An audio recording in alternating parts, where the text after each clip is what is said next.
Hello दोस्तों, मेरा नाम रवि है। मैं एक हिंदू हूँ। हेलो दोस्तों, मेरा नाम शमा है और मैं एक मुस्लिम हूँ। नाम से आपको पता चल ही गया होगा कि मैं मुस्लिम हूँ और ये हिंदू हैं। राइट। और हम दोनों एक हिंदू मुस्लिम कपल हैं और आप लोगों ने हमारा थंबनेल देख के तो समझ ही लिया होगा कि ये हमारी लव स्टोरी की बात है और कैसे हम मिले और क्या क्या चैलेंजेस हमने फेस किया और इस मुकाम पे पहुँचे जहाँ हम लोग आज शादी करके साथ बैठे हुए हैं, खुश हैं और अपनी ज़िंदगी आसानी से जी रहे हैं। तो आज हम आपको अपनी लव स्टोरी बताने वाले हैं, क्योंकि हमारी लव स्टोरी आई थिंक जितने भी कपल से अभी तक हम लोगों ने मिला है उसमें से सबसे अलग और सबसे भयानक लव स्टोरी हम दोनों की है। राइट। क्योंकि हम लोगों ने बहुत सारे चैलेंजेस फेस किए हैं हमारी शादी के लिए। और जब हमने पहली बार अपने पेरेंट्स को बताया उनका क्या रिएक्शन था, इनके पेरेंट्स का क्या रिएक्शन था और कैसे कैसे चीज़ें जैसा हम चाहते थे वैसा बिल्कुल नहीं हुआ, बिल्कुल उसका उल्टा हो गया और चैलेंजेस इतने बढ़ गए थे कि हम लोग उसको गो थ्रू करने के लिए काफ़ी टफ टाइम रहा है और फाइनेंशियली भी हम लोग को बहुत प्रॉब्लम हुई है। तो स्टार्ट करेंगी ये बताने वाली हैं कि कैसे हम लोगों का पूरा प्यार का ये जो भी जो भी हमारा स्टार्ट हुआ वो बताएंगी शमा। तो हमारी लव स्टोरी स्टार्ट होती है लखनऊ से। लखनऊ में था गर्ल्स पीजी, तो गर्ल्स पीजी में मैं अपनी छोटी सिस्टर के साथ रहती थी। तो वहाँ का सीन ये था कि वहाँ लड़के नहीं रहते थे पहले, बट आंटी ने धीरे धीरे लड़कों को भी रखना स्टार्ट कर दिया। तो पहले लड़कों में आंटी ने इनको रखा, इनको और इनके दोस्त को रखा। तो हमारी मुलाकात वहाँ पे हुई, धीरे धीरे हमारी बातचीत हुई। बातचीत होने के बाद हम एक दूसरे से लगातार मिलने लगे, क्योंकि हम सब गर्मियों का टाइम था तो हम सब छत पे जाके थोड़ा बैठते थे, बातचीत किया करते थे। तो उस टाइम ये भी आया करते थे छत पे। फिर हमारी बातचीत स्टार्ट हुई और धीरे धीरे हम एक दूसरे के इतने क्लोज हो गए कि हमें पता भी नहीं चला कि हम दोनों में इतना प्यार हो चुका है कि हम एक दूसरे के बिना रह ही नहीं सकते। बट रीज़न ये था कि मैं मुस्लिम थी और ये हिंदू थे, और हमारी शादी फैमिली की मर्जी से होना तो पॉसिबल बिल्कुल नहीं था। क्योंकि मेरी फैमिली तो बहुत ही कट्टर है, मतलब हिंदू मुस्लिम में भेदभाव करना कि नहीं वो हिंदू है तो ऐसा नहीं हो सकता, तुम मर जाओ, ऐसा कर लो वैसा कर लो, लेकिन शादी तो पॉसिबल नहीं है। तो हमने शादी का कुछ सोचा नहीं था कि हमें अभी भी शादी करनी है। बट हुआ क्या कि अचानक से कुछ बात हुई और हमारे घर में पता चल गया। राइट। तो पता चलने के बाद हमने सोचा अब हमें शादी तो करनी पड़ेगी। खास करके मुझे, आप सबको पता है कि लड़कियों को ज़्यादा प्रॉब्लम फेस करनी पड़ती है। क्योंकि मेरी फैमिली में जब पता चला तो लोग मुझे बोलने लगे कि अब इसको ऐसा कर देंगे वैसा कर देंगे, लखनऊ से मतलब अब इसको गांव लेके आओ, पढ़ाई नहीं करनी है, सब कुछ चीज़ें बहुत ज़्यादा मतलब। कॉम्प्लिकेटेड हो गई थी सिचुएशन जो था। फिर और धीरे धीरे धीरे क्या हुआ कि मेरी फैमिली और इनकी फैमिली दोनों ने इनको फोर्स किया कि तुम वहाँ से पीजी छोड़ के चले जाओ, हम लोग अपनी बेटी को संभाल लेंगे। और इनकी फैमिली ने भी बोला। राइट, ये हुआ था और अनफॉर्चुनेटली हम लोगों को सेपरेट कर दिया गया था। मैं अलग था, ये अलग थी। इनको मुंबई भेज दिया गया उसी टाइम प्लेन के ज़रिए। तो फिर हमारे बीच कोई कनेक्शन नहीं था। इनका फ़ोन भी छीन लिया गया था, बट फॉर्चुनेटली इन्होंने कुछ आइडिया इधर उधर करके अपना फ़ोन वापस लिया और फिर कम्युनिकेशन स्टार्ट हुई।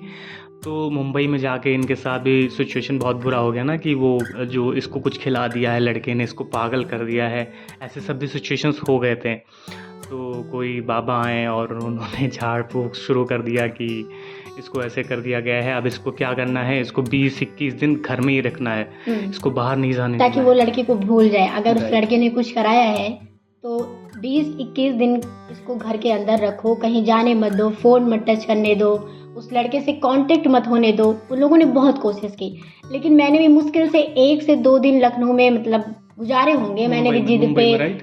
हाँ मुंबई राइट, में। मुंबई में। तो मैंने भी बहुत जिद किया कि नहीं मुझे जाना है, ऐसा करना है। मैंने मतलब एक तरह से कह सकते हैं कि मैंने अपनी फैमिली को ब्लैकमेल किया कि मैं सुसाइड कर लूँगी अगर आप लोग मुझे नहीं जाने दोगे।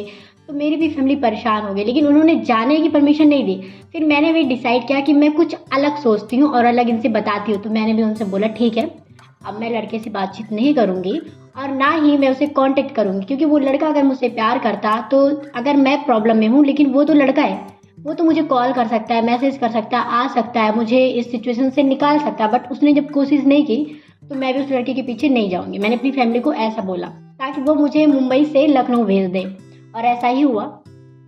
ये लखनऊ आ गई और फिर क्या हुआ कि फिर जो है ये थाने में गई छिप के।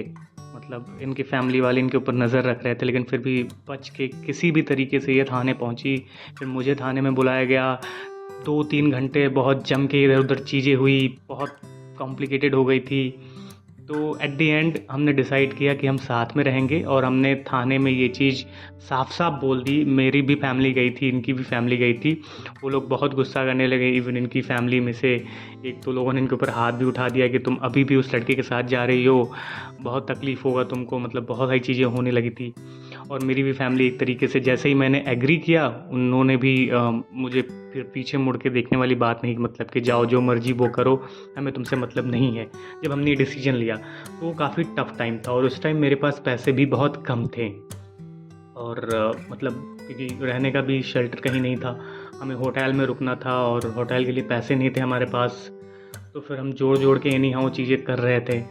फिर हम लखनऊ में 1-2 दिन हमने गुजारा होटल में। बहुत टफ टाइम था वो। हम लोग डीसीपी ऑफिस गए, कई जगह जाने के बाद फिर हमने एक एनजीओ से कांटेक्ट किया, ठीक है।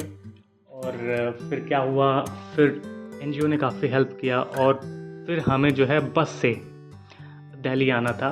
और वो जो टाइम था वो बहुत टफ था, क्योंकि उस टाइम ये जो है ऑलरेडी जब हम लोग अलग हुए थे तो उन्होंने लगभग 4-5-6-7 दिन खाना नहीं खाया था। तो सिचुएशन बहुत ख़राब हो गई थी। 4-5 दिन नहीं, 15-20 दिन।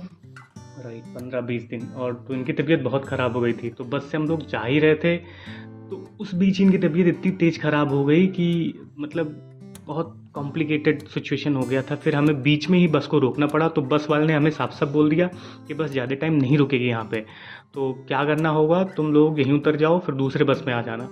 फिर उसी टिकट पे हमने एनी हाउ दूसरा बस पकड़ा, और उस बस ने फिर हमें जो है उस बस से मिलाया जिस बस में हम लोग जा रहे थे।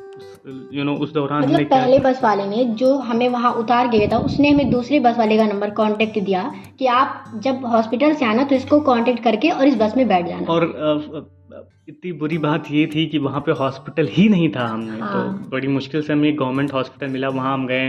उसने भी कुछ खास मेडिसिन दिया नहीं, थोड़ा बहुत मेडिसिन दे बस दिया उन्होंने कि बताया कि बीपी बहुत लो है, इनको कुछ मतलब नमकीन वगैरह खिलाते रहो, और कुछ उन्होंने दवा भी कुछ ऐसी बताई थी कि ले लो मेडिकल से, वो खिला देना। क्योंकि रात का टाइम था जब हम सफ़र कर रहे थे, लखनऊ से जब हम दिल्ली आ रहे थे तो वो रात का टाइम और था। गर्मी बहुत थी दोस्तों, हाँ। बहुत गर्मी थी। और आप समझ रहे हैं यूपी के जो बस होते हैं गवर्नमेंट, बहुत बुरा हाल था।